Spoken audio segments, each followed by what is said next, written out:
Mr. President, I rise today to support the nomination of Senator Jeff Sessions for Attorney General of the United States. He's a veteran, an outstanding public servant who has worked tirelessly for decades in service of his constituents in Alabama, but really in this body, as a U.S. attorney, as Attorney General of Alabama. He's a good colleague. He's a friend to many of us on both sides of the aisle. He's gracious with his time, his wisdom, his intelligence.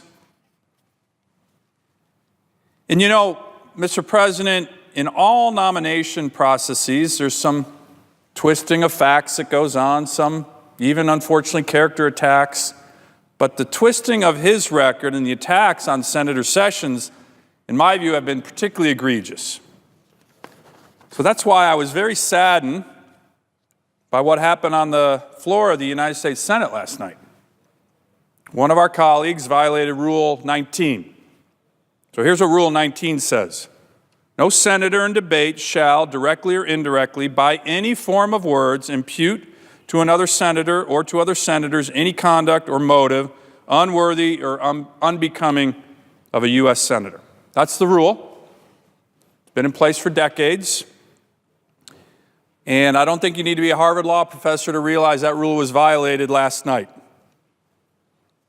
Now, Mr. President, I've been in the Senate, like you, for a couple years. Certainly have tried very hard to work with my colleagues, all my colleagues across the aisle, Democrats, Republicans. I have respect for all of them.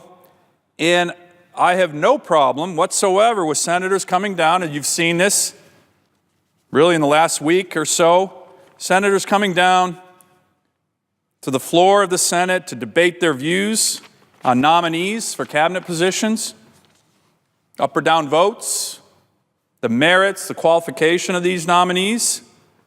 And that's what we should be doing. That's our job. And we're seeing a lot of that here today over the last several weeks. Like the presiding officer, last couple of years I supported some of President Obama's cabinet officials, senior officials, was opposed to others, voted against others. But it's our job to come down here on the merits, on the qualifications. But we certainly can do this in a respectful manner, especially here on the floor of the United States Senate. And we certainly can do this in a way that does not violate Rule 19 by imputing conduct and motives unbecoming of a United States senator. And we can do this in a way, importantly, that's respectful of each other. So for the sake of the Senate, for the sake of the country, I hope we can get back to that tradition that's so important to this body. So let me try to set the record straight on the Senator Sessions, the Jeff Sessions that I know, I've gotten to know over the last 2 years. He certainly has a long, distinguished history of public service. Nobody in this body is denying that. And everybody in this body knows Senator Sessions well. Knows that he is a man of integrity, a man of principle. He will support the laws of the land, and he will be a fierce advocate for the rule of law and defending the Constitution. Mr. President, I'd like to spend just a few minutes on kind of the broader issue, what's happening on the Senate floor right now. We're not getting a lot of press on it. But it's the unprecedented obstruction that's happening with regard to President Trump's cabinet. Because of this obstruction, unfortunately by my colleagues, more than 2 weeks into President Trump's term, he has fewer cabinet secretaries confirmed at this point than any other incoming president since George Washington. So that's some pretty serious obstruction. 19 days into his term as President of the United States, President Obama had 21 cabinet members confirmed. Right now, President Trump has 7.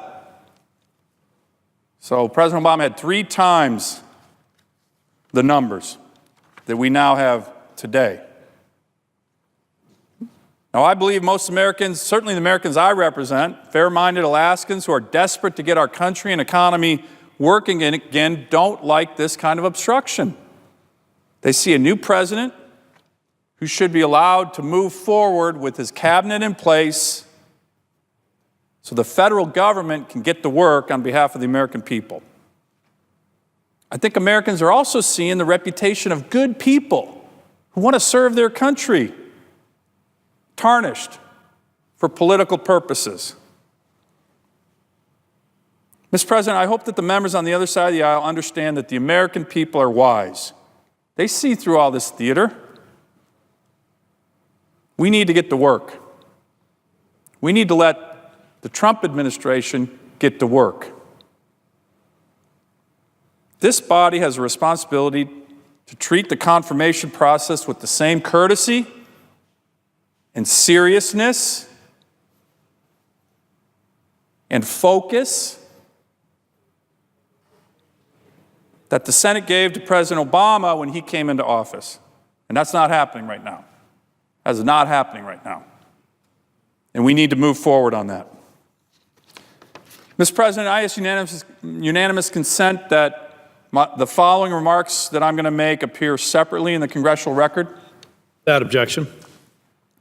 Mr. President, we are on the eve right now of a very important visit of a very important ally.